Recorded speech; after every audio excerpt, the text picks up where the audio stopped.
안녕하세요. 백수를 부르는 심리학의 논두렁입니다. 오늘은 수치심을 극복하는 방법을 이야기해 보도록 하겠습니다.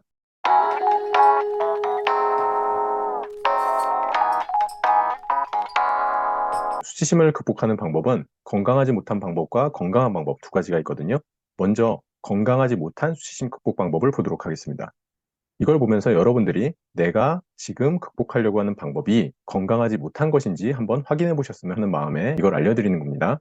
어떤 느낌도 거부함으로 수치심을 부인한다. 내가 수치심이 느껴지거나 그럴 때 나는 아니야, 나는 괜찮아. 이런 식으로 수치심 자체를 거부하는 경우, 부인하는 경우들이 있죠. 그것이 건강하지 못한 거고요. 마치 수치심을 느끼지 않는 것처럼 행동하며 수치심을 부인하는 경우도 있습니다.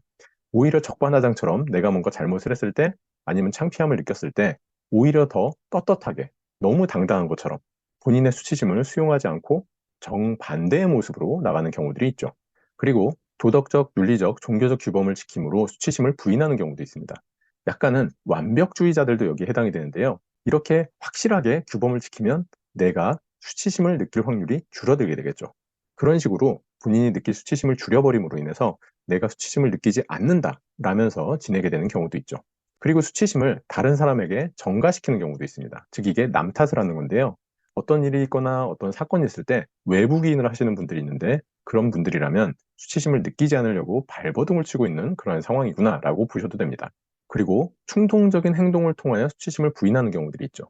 알코올 중독이신 분들이 수치심을 잊기 위해서 술을 마십니다. 일에 몰두함으로 인해서 수치심을 떨쳐버리려고 하고요. 그리고 우리나라 사람들이 많이 하죠. 음식을 먹기도 하고요. 아니면 종교적인 행위에 몰두하는 경우들이 있습니다. 그로 인해서 나의 수치심이 없어졌을 거야. 이러한 일들로 인해서 본인의 수치심을 느끼지 않고 어딘가에 몰두하는 양상을 보이게 되는 경우들이 많이 있죠. 그래서 이러한 방법들은 수치심을 직면하는 방식이 아니라 수치심을 회피하고 느끼지 않으려고 하는 모습에 포인트가 맞춰져 있습니다. 즉, 이러한 방법들은 건강하지 못한 극복 방법이라는 거죠. 그렇다면 건강한 수치심의 극복 방법에는 어떤 것이 있는지 보도록 하죠. 크게 세 단계인데요. 대화의 신뢰, 수치심 돌려주기, 스스로를 용서하고 수용해주기 이렇게 세 단계가 있는데요. 처음으로요. 대화와 신뢰가 있는데요. 이것은 신뢰할 수 있는 사람을 찾아서 당신의 이야기를 말하는 것. 이것으로부터 수치심을 극복하는 게 시작이라는 겁니다. 수치심에 대해서 본인이 이야기하는 것. 그게 극복의 시작인데 왜 그런가 하면 여러분들이 믿을 만한 사람에게 가서 나의 수치심, 나의 창피한 모습, 나의 부끄러운 모습들을 이야기하면 상대방이 비난을 할 거라고 보통은 생각을 하는데 의외로 여러분과 신뢰관계에 있는 사람은 어떻게 할까요? 그런 모습이 있었어? 난 몰랐어. 아, 그랬어? 하고 별로 신경을 안 쓰는 경우도 있고요. 아니면 그런 일이 있어도 넌 되게 건강한 것 같아. 야, 그럼에도 불구하고 너 정말 성품 좋다. 이런 식이 될 수도 있고요. 아니면 그런 일이 있어도 나는 너가 되게 좋은 사람 같아. 나는 그래도 너 좋아. 이런 식으로 얘기를 할 수도 있겠죠. 그러다 보면 그러한 수치심이 극복이 되기 시작을 한다는 거고요. 그런데 이 과정에서도 문제가 되는 경우가 있습니다. 고통을 부인하거나 축소하는 식으로 이야기하는 것, 즉 앞서 이야기한 건강하지 못한 극복 방법에 해당이 되는 건데요. 이러한 방법으로 수치심을 회피하거나 수치심을 부인하는 거죠. 이것은 정말 나한테 일어난 일이 아니야. 의외로 별로 상처 안 받았어요. 아니 뭐 상처는 받았는데 이제는 괜찮아요. 이런 식으로 이야기하면서 본인이 고통받고 상처받는 것들을 반감시켜 표현하거나 아니면 이제는 그것으로 인해서 별로 영향받지 않는다는 식으로 이야기하면서 그런 것들을 회피하시는 것은 좋은 대화 방법은 아닙니다. 그리고 이야기하면서 더 이상 일어난 사실에 대해서 부인하지 않게 됩니다. "이러한 일이 있었어."라고 스스로가 그것을 수용하게 되는 과정이 대화를 하는 과정에서 시작이 되는 거고요. 그래서 중요한 건 수치심을 스스로가 인정을 하게 된다는 거죠. '그래, 그 고통은 사실이었어. 나는 여전히 그것 때문에 마음이 아프고 힘드네.' 이러한 것들을 느끼게 만든다는 거죠. 즉 수치심을 회피하는 게 아니라 수치심과 대면하고 수치심과 직면하는 단계가 시작이 되는 거죠. 그래서 처음에는요. 이야기하다 보면 고통이 더 크게 느껴질 겁니다. 그런데 신기한 건 이야기를 더 하다 보면 고통과 상처가 줄어들기 시작한다는 거죠. 왜냐하면 신뢰를 가진 사람들에게 먼저 이야기를 한다고 했어요. 여러분들 신뢰가 없는 사람, 아무하고나 그런 이야기를 하는 게 아닙니다. 그래서 다른 사람들의 말이 위로가 되기도 하고요. 오히려 어떤 경우도 있냐, 혼자 그런 일을 겪지 않았다는 것을 알게 되는 경우도 있어요.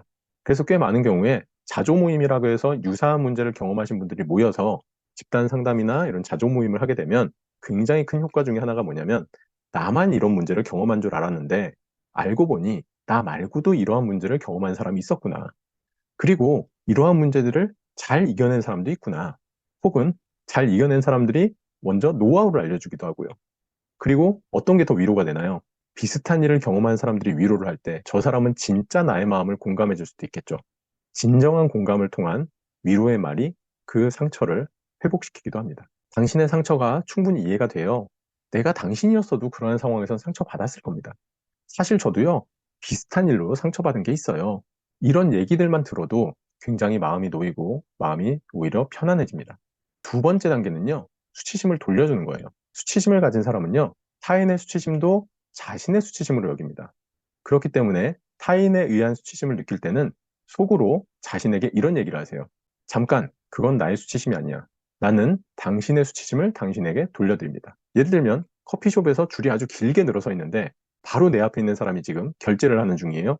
굉장히 오래 걸리고 주문하려고 하는데 한참 걸리고 그럴 때 바로 뒤에 서 있는 내가 수치심과 창피함을 느끼는 경우 있죠. 부끄러워하는 경우들이 있죠. 그럴 때 실상은 그걸 내가 느낄 필요가 전혀 없죠. 그럴 땐 속으로 이렇게 얘기하세요. 그건 나의 수치심이 아니야. 내 앞에 있는 당신에게 나의 수치심을 다시 돌려드립니다. 그건 제 것이 아닙니다. 이걸 스스로 속으로 자기한테 이야기하라는 거죠. 그런데 이게 굉장히 효과를 보게 되는 경우들이 있습니다. 그래서 수치심이 다른 사람의 것이라면 그 사람한테 돌려주셔야 됩니다. 꽤 많은 경우에 발달 과정에서 부모로부터, 주 양육자로부터 수치심에 대한 것들을 끊임없이 반복적으로 느끼게 만들어 왔다면 다시 부모님이나 주 양육자에게 그 수치심을 돌려주셔야 됩니다.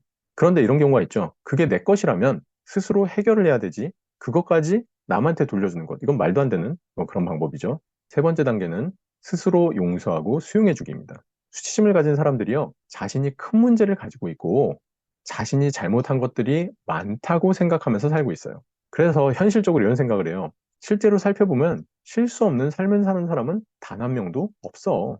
모두 다 문제를 가지고 있고 모두 다 잘못하고 사는 거야. 그리고 잘못을 한 그때는 과거잖아. 현재는 그런 실수와 문제를 일으키지도 않고 있잖아. 괜찮아. 그리고 만약에 현재 그런 실수와 문제가 있다 하더라도 어때요? 현재 그런 문제와 실수를 일으키고 사는 사람은 얼마든지 많아. 아무 문제 없이 완벽한 모습으로 사는 사람은 단 한 명도 없어. 이런 생각을 하시는 게 중요하고요. 그 사건과 문제는 그리 큰 문제도 아니야. 사람들이 살면서 충분히 경험할 만한 일이고, 사람들이 들었을 때 충분히 수용해주고 남들도 공감할 만한 그러한 문제야. 그렇게 큰 문제가 아니고, 그렇게 심각한 문제가 아니야. 남들이 다 경험하면서 남들도 이해해 줄 만한 그런 사건이야. 이렇게 생각을 하면서 스스로 그러한 모습을 수용하시는 게 출발점이 됩니다. 그 다음, 자신의 문제와 사건을 실제로 객관적으로 살펴볼 필요가 있는 거죠. 객관적으로 살펴봐서 사과를 할 문제라면 사과를 하셔야 되는 거고요, 실제로. 그러한 것들 자체도 건강한 수치심으로 인해서 사과하고 관계를 회복하기도 하고 그러한 문제를 쉽게 해결할 수 있는 해결책이 되기도 하죠. 그게 아니라면 스스로를 본인이 용서해 주는 게 필요합니다. 그리고 그것은 스스로를 수용하는 방법 중에 하나이기도 하고요.